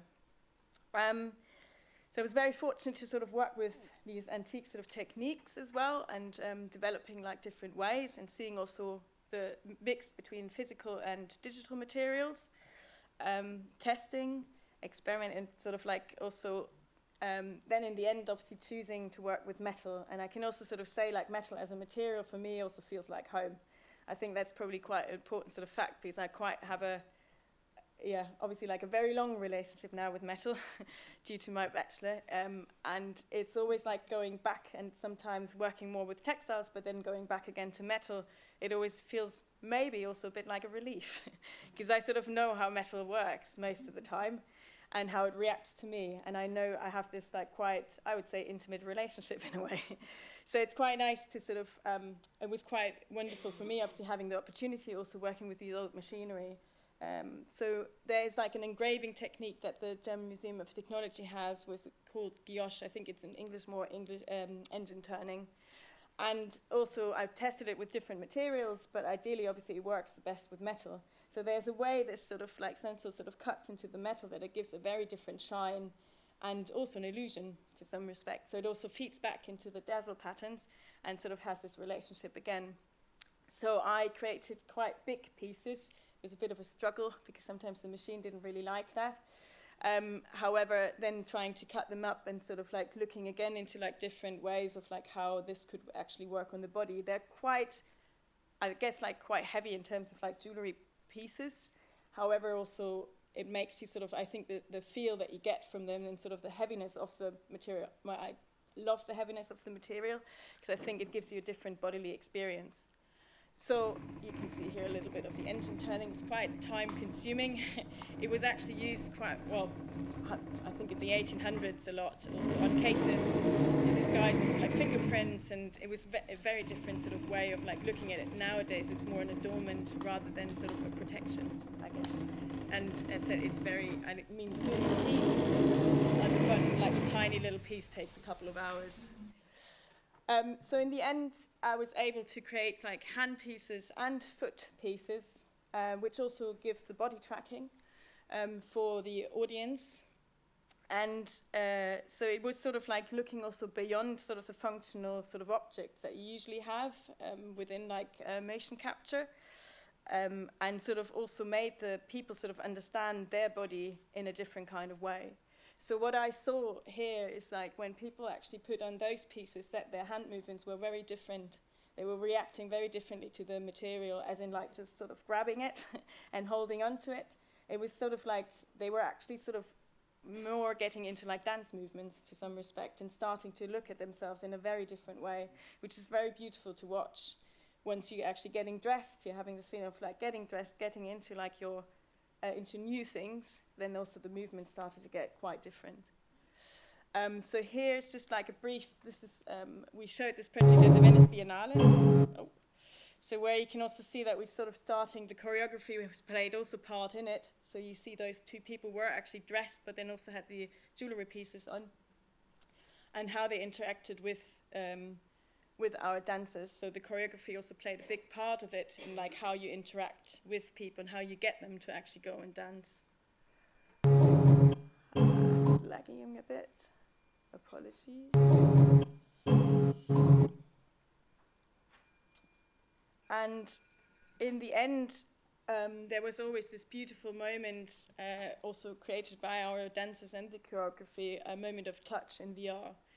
So you saw people, like our dancers sort of reached out. The choreography was sort of placed in that way that it was in the beginning, it was like quite a big contact with the people, and then it started to go slowly away, and then in the end, like the dancers came forward again at the last sort of couple of minutes, and then the people usually sort of forgot that they were actually in a VR headset, also on a platform, people watching them, and just were sort of within themselves and started to dance. And there were always like really beautiful moments coming out of it. And then the last moment is where our dancer actually reaches out the hand and asks people to dance with them. And then there's this moment in touch happening in VR where people sometimes also get there were people getting scared, giggling, you'd had different reactions. So every time I also said like a sort of a social experiment to see like how people would react in this instant of time then, and also react towards the materials, I guess, as well, and sort of this sense of touch. So this is sort of like a roundabout of the experience. This is me sort of done. Thank you. And for later on, there's the video, and also you can also get in touch with our pieces, so you can see them in the foyer light downstairs during lunch. Thanks.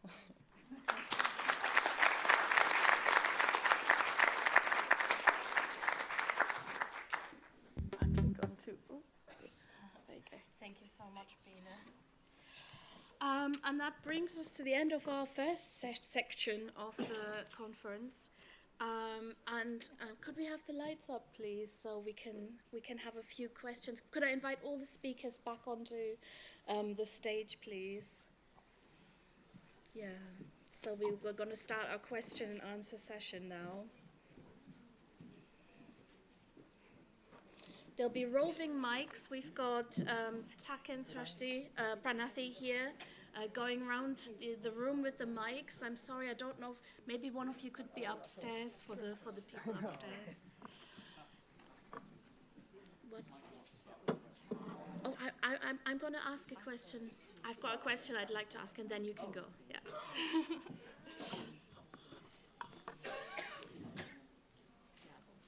Okay, so I think I'm going to start us all off with one question that kind of for me came out of these talks very much, and I really liked your metaphor of the 0 point being now where the past and the future meet in a way.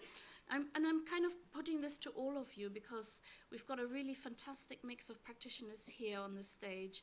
Michael, with your intense knowledge of the history of metal, as you've shared it with us in your presentation, and then 3 other practitioners working very much in dematerialized ways with material and metal. And if we're thinking about that point right now where these 2 approaches meet, what do you think is the future? Where do you think this is going to go? And anyone, any of you? I'm just starting off the discussion here. I wasn't with that. Where is metal? What a question. I'd like to see it going in the way we've been talking, that it's opened up. I actually have, I thought we could start this discussion. Can you hear me? Sorry. Yeah. All right. I was going to try and cover in my talk, and I decided not to go there, as it were, into the future. I was going to ask some basic questions like, what is metal? And so I looked it up, and I got quite a surprise. And I brought it here because I can't remember it, so I'll read it out. There are several definitions depending on whether you are a physicist, a chemist, or an astronomer. For physicists, the definition of metal is that metals have a crystalline structure, they display a shiny surface, and they conduct heat and electricity very well. These properties set metals apart from all other elements, which are collectively termed non-metals. If you asked a chemist, they define metal as any substance capable of conducting electricity at a temperature of absolute 0. Chemists define metals in this way because many elements and compounds only become metals under high pressure. For example, iodine, and in the same way, some metals can become non-metals. For example, sodium, which is normally classed as a metal, but becomes non-metal, but becomes non-metal at 2 million tons of atmospheric pressure. I mean, it's fascinating, isn't it? Another definition used by chemists is that metal is a substance that in solution forms ions with a positive positive electrical charge, whatever that means.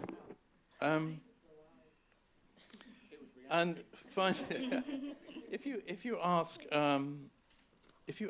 astronomers for their definition, it goes even further away from what we understand metal to be. They say metal is any element other than hydrogen and helium. Imagine that. I mean, this definition is based on the fact that these elements together take up 98% of the materials in the universe, leaving only a mere 2% for all the other elements we know of. It's quite fantastic to think about, isn't it? And so it sort of brought me to a stand, because craftspeople like us, we tend to think of metals as beautiful, tiny stuff we cast, hammer, solder, and bend into objects. Discuss.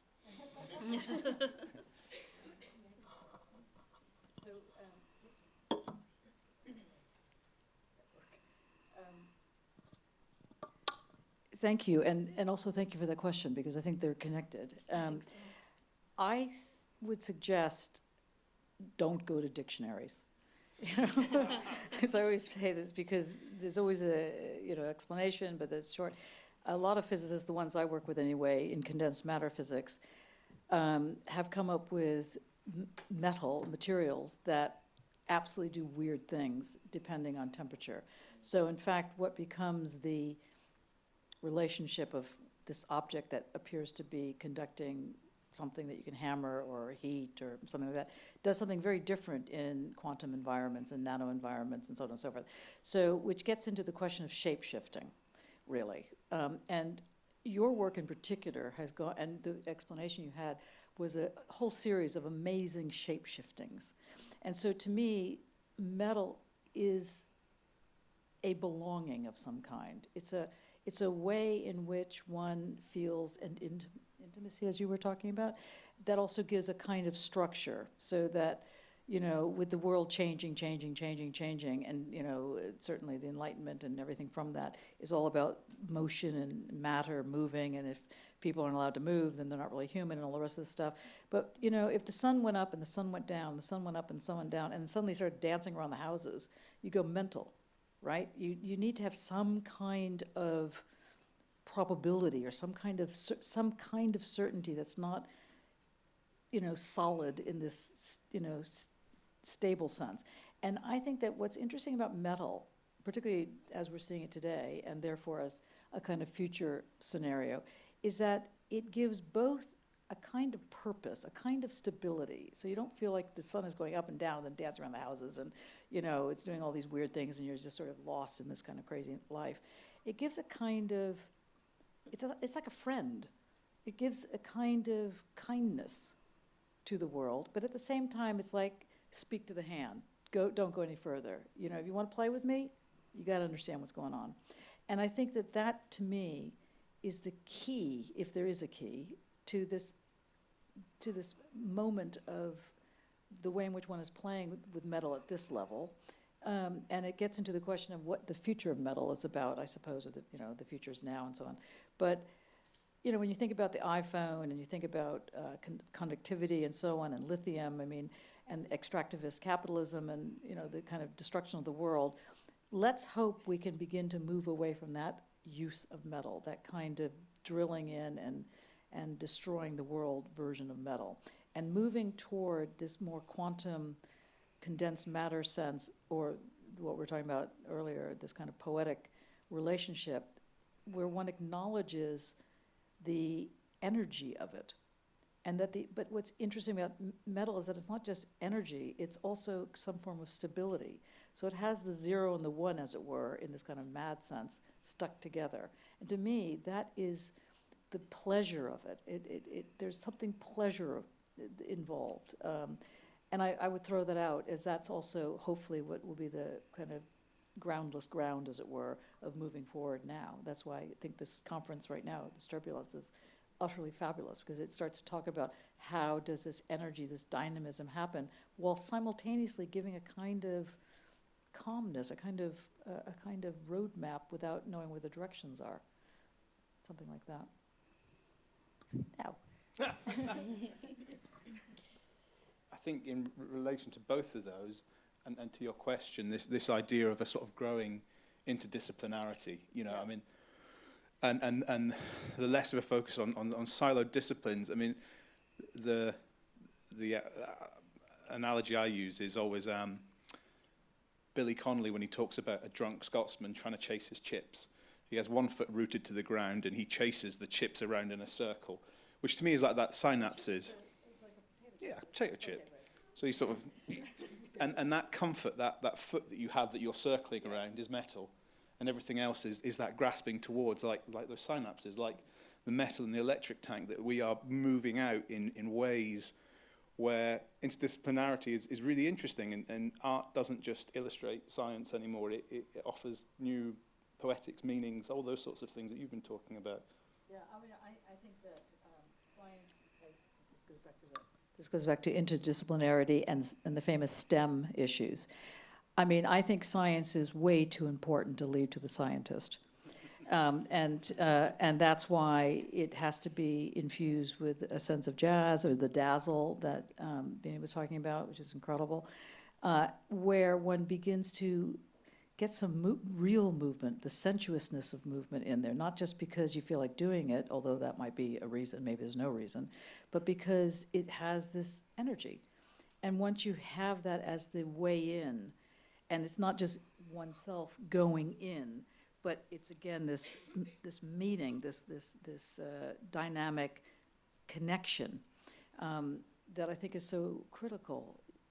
And also, just to circle back to, you know, in philosophy and you know, when you go through all the different things, modernism, postmodernism, deconstruction, phenomenology, whatever the story is, one of the things that took over, you know, let's say the art world on some level, this so-called conceptual art, was all based in the notion of language. A painting is a text, everything's a text. I mean, for those of us that are that long in the tooth, we remember when everything was a bloody text, except for text. Okay, that was the only thing that wasn't really a text. But anyway, but in thinking about the language, this is why I love Jonathan's work, there's no sense of pluperfect. I don't know how many people are into grammar, nerdy in that level, but where's pluperfect? Where's subjunctive? Where's all this stuff in this? The notion of language is this really basic, boring, worst version of English you can come up with, you know, and metal allows one to bring back the really interesting language games, you know, the really playful pluperfects of the world. Would it be so that I could have done X? I mean, that sentence makes sense on some level, but in AI, it's very difficult to translate that.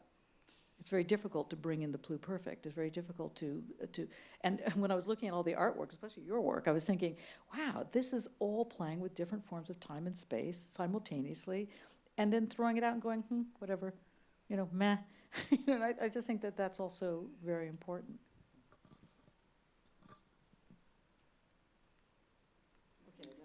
Okay, great. Thank you very much. Do we have any questions from the audience? We've got about 10 minutes. Does anyone have a question? All right, there at the back.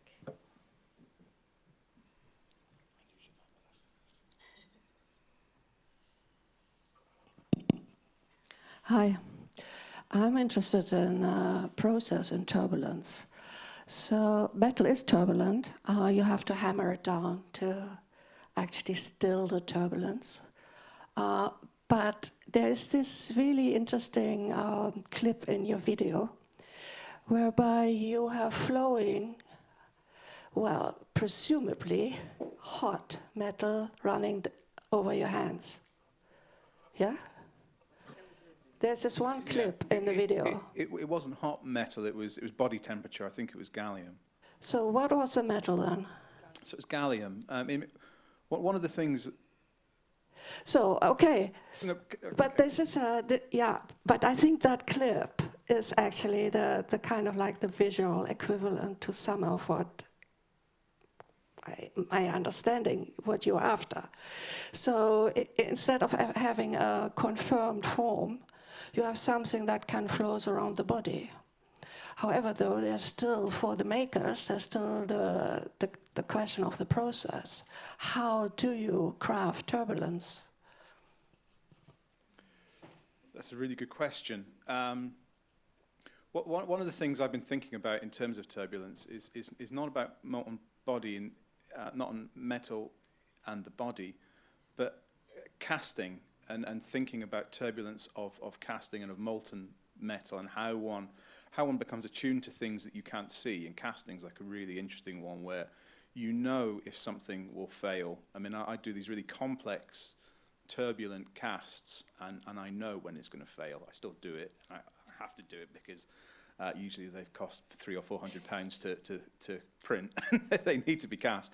But there's a knowing, a sort of not fluid dynamics, but just a knowing of how a metal will react, how its flows and folds will take place within something that you can't see. So I was sort of interested in, and I think that's really represented in Max's work as well, where the skin underneath, which starts to become turbulent, but you can't see it because the skin on top is still solid. And there's a type of attunement, type of knowing there, which is turbulent and which takes skill. You were talking about skill. So I think this idea of turbulence is both practical but also theoretical, but that's the same thing, you know, that does that make sense? Maybe not. I guess there's probably also a level of surprise, no? Because I think that you never really, like, you sort of know, you have an expectation, but the expectation might not be what comes out of it in the end, but then there's a good surprise, I guess, which, Yeah. I think there's a surprise of pliability.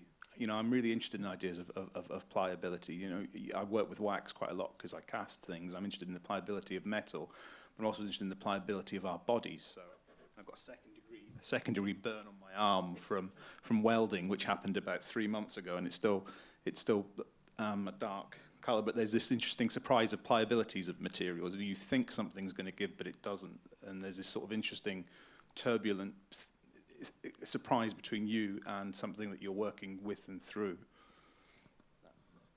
yeah, I think so. Yeah, I guess. Turbulent relationships. No, I guess, but it is always, I think, sort of the relationship probably to metal is quite turbulent, because you do have, like, there's a, I don't know, duality is probably less, there's more than duality. Like, there's always different, like you also talked about the give, or you thinking that something might give, but it doesn't. And then there's other things also. When I was engraving, like, sometimes you get a surprise again, like what it does or what it doesn't do. But I mean, yeah, I said that before. I think that, yeah, the metal for me is like more like a home material. It feels like home, but it also has always surprising elements to it. And I think even more surprising, or the turbulence maybe coming in, also interacting with people, and like how people engage with the material, being a non-metal person maybe, if that makes sense. Because I think that those interactions are always quite interesting to watch, how people engage. Being a jeweler or being not a jeweler, you can see it right away, I guess, most of the time. And I think there's something there as well about engaging with technology in very different ways, and engaging with materials through technology in very different ways. I think in your two practices that comes across very strongly, that, Johnny, you have quite a hands-off engagement with the material, really, because you create all your designs through CAD in the digital sphere, whereas Bine is using very old technology in a very analog way by moving dials and moving wheels. So I wonder what the implications of these two present, past and futures meeting at this point in time are for us as practitioners. Did you have an answer to that? I'm not sure I understood the question. I mean, there is also a hands-off approach, I guess, when you're dealing with VR, because then or hands-off. I mean, whatever you want to call craft, right? I mean, crafting on a computer is also craft for me. So there's different levels of there again. Like, I mean, like this was a very ancient technique, but then maybe using it also in a new way, because it's not been used in a VR context or as a gadget embedding sort of tech, if that makes sense. So I guess there's an interplay, and I guess it's the same for like sort of an interplay between, like, we're now having these new tools for extension. I always see them as an extension of the body in a way, or extension of the hands in the craft. That we can make things in a digital, but then you still have a physical aspect later. And I think the most exciting then is I find is like sort of then the final object, and that the final object is actually something physical rather than digital. So that the inspiration probably comes from the digital, and like also taking that advantage in terms of like production maybe, but there's still sort of, a physical touch. Great. I think just coming back to Jean's point, I also think we shouldn't think of art as stable. And so when an asemic video like that is playing, that's not the answer, that's the question, and a set of ongoing questions which interrelate. You know, if the answer's 42, what's the question? So, yeah, it's not making a point, but asking a question. But one of the things I think in relation to things like material engagement theory, what you're talking about is this idea of the extension, so the tool being the extension of the hand or the eye or the body. If you're in a virtual reality, where does your mind end? Where does your cognition end? Where does your body end? And I think that's really fascinating, because it extends out into the environment, it extends out into this digital plane through this ocular thing, but then also extends out into this wider materiality that you're not really sure of. And I don't have an answer to that, but I just think it's a really interesting question. You know, where does your mind start? Just to first come to that immediately, this is with the so-called distributed intelligence. You know, think about the octopus, but you can think about oneself. One's intelligence ends where the encounter happens, where this moment happens, and it's not really ending, it's just shape-shifting into this other form. So, you know, so one gets away from the Cartesian, you know, mind-body split, but in fact you have this other thing going on. But I just wanted to circle back very briefly to Siobhan's, I think it's your name, right, Siobhan? Is that correct? Yeah. The question of process. Because for me, process is really about method, without trying to sound really horrible and boring. What's your method when you start to work? Do you clear your desk? Do you lay on the floor? Do you mop the house? I mean, what's the beginning of your method? I count that as a method, by the way. You know, do you order all your food? are you OCD about it? What's your method? Once you get past that bit, then the question is, what's your skill? Because you have to be skilled. You have to have a sense of what's going on. And to me, that's the journey. So the process is the method around which this encounter can show itself. It's not that you're going off trying to find the encounter, but that it begins to show itself. And once that happens, one becomes attuned to its showing of itself. Again, I go back to jazz, but that's because that's my go-to in percussion and so on. But I think in metal, it seems to me that it's quite similar, that there's a resonance that happens that shows itself, and then you're attuned to it. And that's like step one, or a nodal point along the path, along the process, which isn't a linear path, because it could be spreading out. And I think that it's to be very generous with your sense of how this distribution happens, because the path, the process is distributed. It's not just this thing that you're going and working, although that's also happening simultaneously. So there's a number of markers along the way in the process.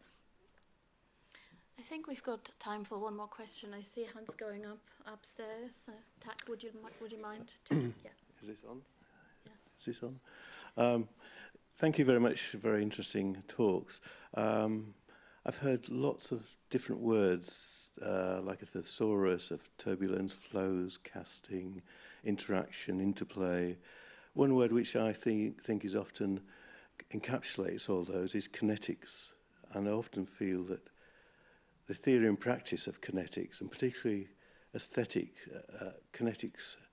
aesthetics or kinesthetics, is an undervalued kind of notion in design and art. Have you any comments on that? Do you agree with me or not? Personally, I completely agree with you. And we're redesigning a lot of the AI work in just artificial and distributed intelligence, you know, with cephalopods and whatever, but also with us. It particularly around this sense of a kinesis. And that is such an important weigh in. And you're right. I don't know why I left it off. It's like it's on all of our work, whatever. So I absolutely share that position on that important weigh in to it.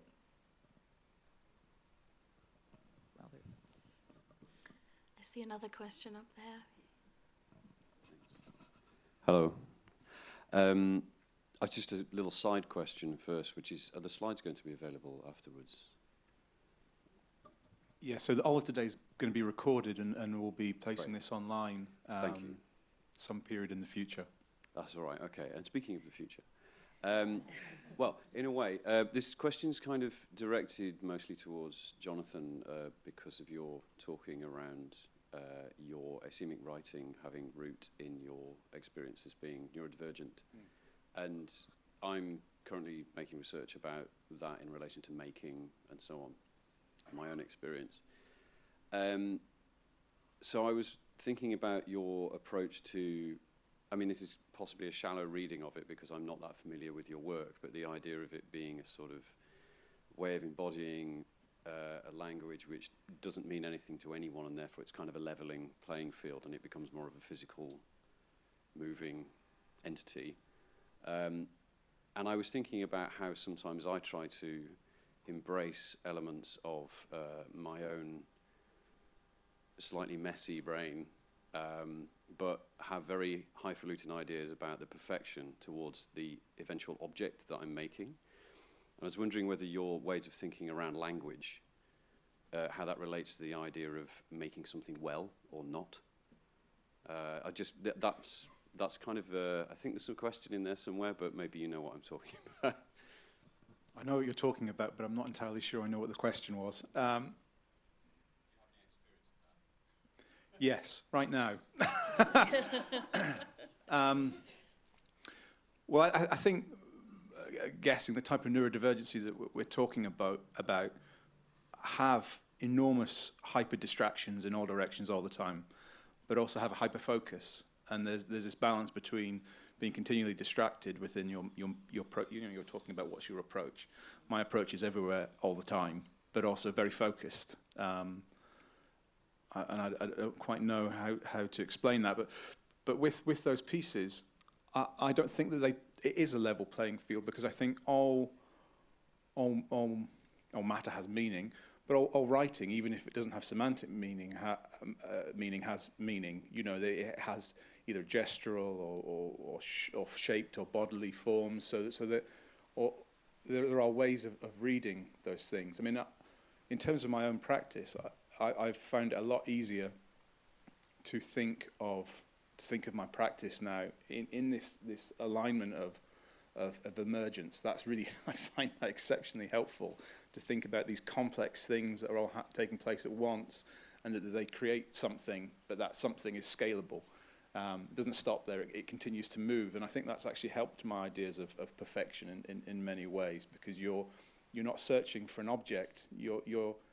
I think stuff, things and objects are quite ontologically different ideas. So I'm not looking for an object, I'm looking for something within this diffuse stuff. And those become markers or parts within this complex sort of process. Does that make sense? You sort of look slightly baffled. Thank you, Jonathan. We were talking, Johnny and I were talking the other day, and I was saying what they should tell you when you become an academic is that when you say something really interesting, the person you're talking to gives you exactly the same look as if you say something really stupid. So it's always impossible to tell if what you said is interesting or incredibly stupid. And I think they should tell you that as soon as you become a tutor or something. Well, that's all we've got time for now anyway, in our busy schedule. It's quite brisk schedule, so please join me in thanking our speakers from this morning with a round of applause.